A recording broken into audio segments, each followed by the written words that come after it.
Assalamualaikum warahmatullahi wabarakatuh. Perkenalkan, nama saya Raudi Arini Setiawan. Hari ini saya bersama rekan saya akan menyampaikan 10 potensi bahaya perkembangan ilmu dan teknologi yang tidak sesuai dengan ajaran Islam. Yang pertama, perkembangan teknologi dan ilmu pengetahuan ini memiliki potensi kecanduan dan dapat membuat kita melupakan kewajiban kita sebagai umat muslim, seperti sholat. Sebagai umat muslim, salah satu kewajiban kita itu sholat fardu, subuh, zuhur, asar, maghrib, isya. Nah, jika kita kecanduan dalam bermain internet ini akan menyebabkan kita melupakan atau melewatkan jam sholat ini, dan akan membuat kita menjadi hamba yang sangat rugi. Kemudian yang kedua, dapat meningkatkan potensi tindak kejahatan melalui dunia maya seperti penipuan. Dalam Islam telah diatur bahwa berbohong itu merupakan tindakan yang dilarang atau tidak diperbolehkan, apalagi dengan kepentingannya untuk kejahatan. Nah, adanya media sosial atau adanya internet, perkembangan teknologi ini dapat memudahkan orang-orang yang berniat jahat untuk dapat menemukan identitas kita dengan mudah dan dapat menipu kita juga dengan mudah. Oleh karena itu, kita sebagai pengguna teknologi yang baik, yang cerdas, kita harus dapat lebih berhati-hati dalam bermain teknologi ini agar kita tidak tertipu oleh orang-orang yang berniat jahat di luar sana. Kemudian potensi yang ketiga itu semakin meningkatnya aksi cyberbullying.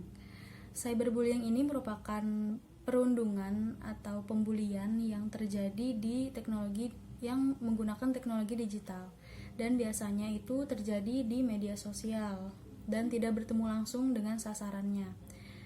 Nah, sedangkan kita tahu jelas dalam Islam itu kita dilarang untuk menyakiti hati sesama manusia, terutama hati sesama muslim. Maka tindakan ini tuh tidak diperbolehkan dan dapat terjadi apabila perkembangan ilmu dan teknologi ini semakin meningkat. Kemudian yang terakhir, internet juga memiliki banyak sekali konten yang tidak pantas dan sangat berbahaya bagi anak di bawah umur. Oleh karena itu, kita harus dapat bijak dalam menggunakan ilmu dan teknologi yang telah ada saat ini agar kita tidak terkena dampak yang negatif dan kita bisa menggunakan ini dengan sebaik-baiknya. Assalamualaikum warahmatullahi wabarakatuh. Perkenalkan, nama saya Muhammad Fauzi Putardianto dari kelompok 9 kelas 53 TPB Agama Islam. Potensi yang pertama adalah aksesibilitas yang mudah yang membawa budaya westernisasi yang kebanyakan dari budaya westernisasi tersebut bertentangan dengan ajaran agama Islam. Seperti aksesibilitas mudah, kebanyakan sekarang orang mudah membuka situs-situs negatif atau situs-situs porno yang bertentangan dengan agama Islam. Potensi yang kedua adalah waktu yang terbuang dengan sia-sia pada saat kita menggunakan teknologi. Karena pada saat kita menggunakan teknologi, terkadang kita suka lupa akan waktu. Padahal waktu tersebut bisa kita manfaatkan dengan baik, dengan melakukan hal-hal yang lebih bermanfaat. Potensi yang ketiga adalah teknologi bisa digunakan sebagai sarana provokator antara umat agama. Seperti yang kita bisa lihat, terkadang media suka menimbulkan isu-isu agama yang sangat sensitif dan bisa membuat pertentangan antar kedua umat. Assalamualaikum warahmatullahi wabarakatuh. Kepada Pak Hedi, nama saya Afiq Nur Aiman dengan NPM 1301102001. Jadi saya akan membentangkan tentang efek perkembangan teknologi dalam bidang keagamaan yang merupakan bahayanya perkembangan ilmu dan teknologi yang tidak sesuai dengan Islam. Poin saya yang pertama ialah mereka yang cetek ilmu agama menganggap agama merupakan sesuatu perkara yang menyusahkan penciptaan dan pelaksanaan sains dan teknologi. Hal ini kerana perbuatan tersebut akan dilaksanakan tanpa merujuk kepada Al-Quran dan hadis disebabkan tegahan agama.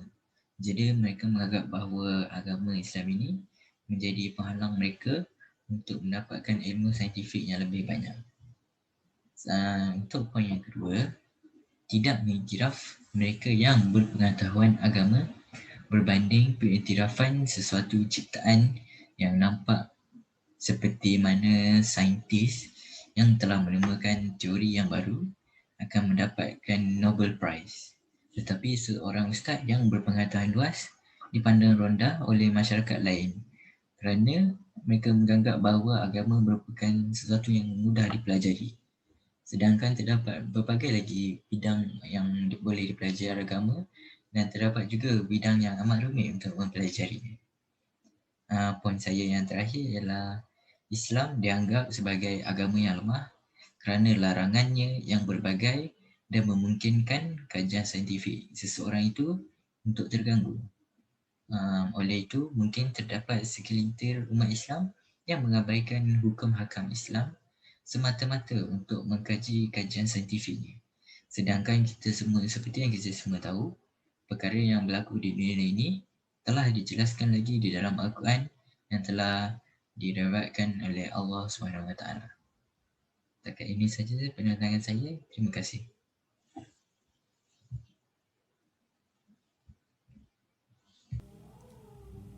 Sekian pemaparan 10 potensi bahaya perkembangan ilmu dan teknologi yang tidak sesuai dengan Islam. Kurang lebihnya mohon maaf. Wassalamualaikum warahmatullahi wabarakatuh.